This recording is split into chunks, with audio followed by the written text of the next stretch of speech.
নমস্কার বন্ধুরা, আকাশের রান্নাঘরে আপনাদের সবাইকে স্বাগত। আমি আজকে রাধাবল্লভী করে দেখাবো, একদম অনুষ্ঠান বাড়ির মতন রাধাবল্লভী করে দেখাবো। আপনারা দেখতে থাকুন।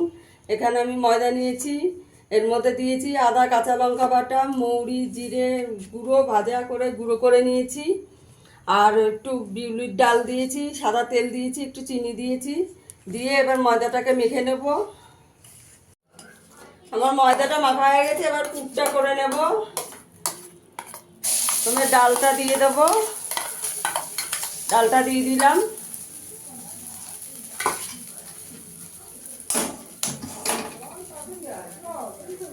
ময়দাটা মাখতে গিয়ে আমার কড়াইটা পুড়ে গেল বন্ধুরা। এবার আদা, কাঁচা লঙ্কা বাটা দিয়ে দেবো,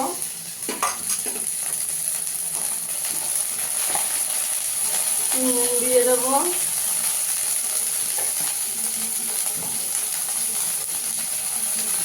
মৌরি জিরে ভেজে যেটা গুঁড়ো করে রেখেছিলাম সেটা একটু দিয়ে দেবো।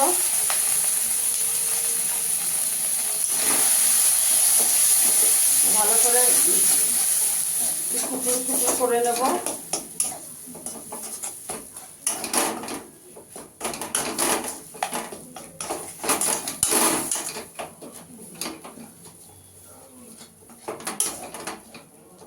পুরটা আমার হয়ে গেছে বন্ধুরা, পুরটা একটু ঠান্ডা করে নেব, তারপরে আমি তোমাদেরকে দেখাচ্ছি। এবার পুরটা ভরছি বন্ধুরা, পুরটা ভরে দেখাচ্ছি।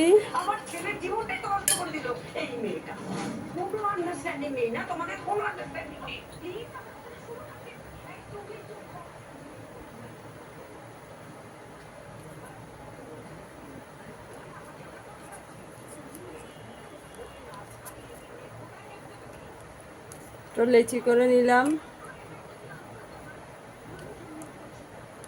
নিয়ে একটা বাটির মতন করে নেব।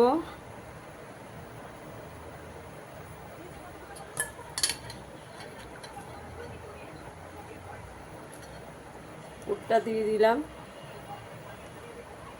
দিয়ে মুখটা বন্ধ করে নেব ভালো করে।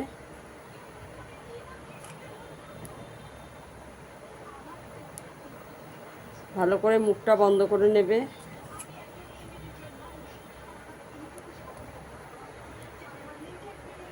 চলো এবার ভেজে দেখাচ্ছি। এবার ভেজে নেব। আমার পুর ভরা হয়ে গেছে, তেলটা আমি গরম বসিয়েছি, এবার আমি বেলে নেব। বেশি চাপ দিয়ে বেলবে না, তাহলে পুরটা বেরিয়ে যাবে, তেলটা নষ্ট হয়ে যাবে।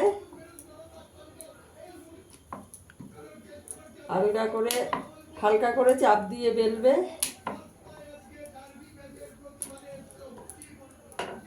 একটা বেলা হয়ে গেছে, তেলটা গরম হলে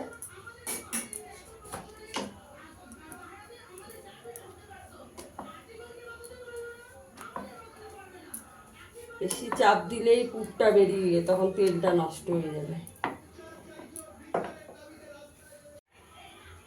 বেলা হয়ে গেছে, এবার আমি ভেজে নেব।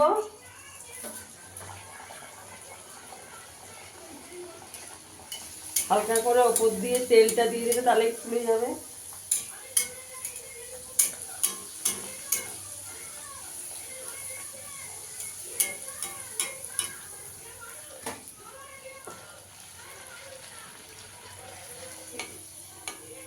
গ্যাসটা একটু কমিয়ে দিয়ে ভাজবো, একটু লাল লাল করে ভেজে নিলে ভালো। দেখুন বন্ধুরা কেমন ফুলেছে। হালকা করে বেলবে, তাহলে পুরটা বেরোবে না, নাহলেই তেলটা নষ্ট হয়ে যাবে। দেখুন কিরকম ফুলেছে।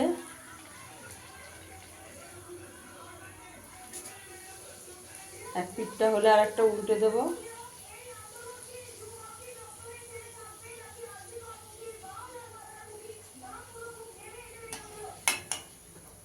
আর একটা ভেজে দেখিয়ে দিচ্ছি আমি।